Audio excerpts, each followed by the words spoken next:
Hi all, let's start with our next tutorial. My today's topic is vertical stack and horizontal stack. Let's get started.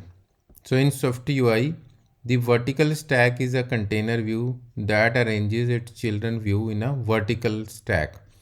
It stacks child view on top of each other. So this is one, this is second, this is third. So it is this vertical approach.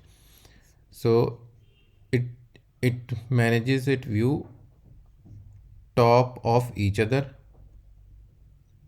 in order they are defined. So if we see over here, we have text, image and text. So the way these are defined, they are stack over each other.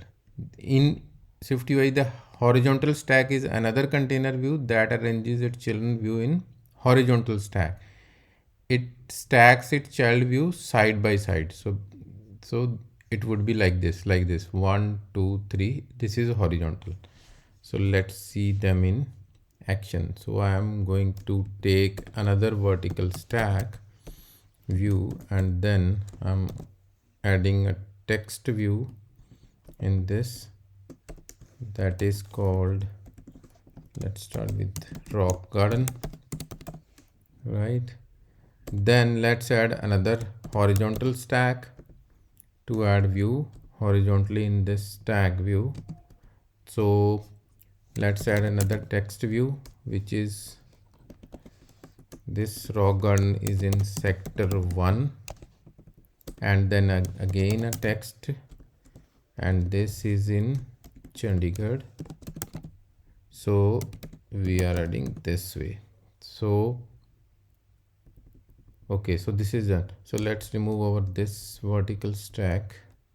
Okay, so we have this one only now. So now let's align it. So by default, vertical stack align its view center. So let's change the alignment. So alignment would be center, instead of center we'll do leading, and I'm removing this and adding this in this stack. So I'm removing this and this too. So we have horizontal stack, we have vertical stack with content leading. So now our two elements are side by side. Let's add some space with a spacer. So now I have added a space. So after adding a space, these are stick to the edges of the view. So let's remove them by adding some padding. So we add some padding, so it would automatically arrange like this. Okay, so now we learned about the alignment, leading, then vertical stack, horizontal stack, and then we added some padding.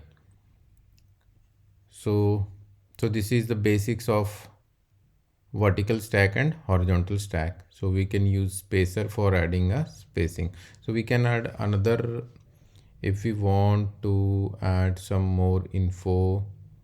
Let's say text. So we can add more info. Sector 1 Chandigarh, Punjab maybe. So like this. So it would keep on adding this in horizontal manner. I'm removing this for this tutorial. Thanks. Please subscribe and share my YouTube channel for more videos on Swift development, Swift UI and skilled learning.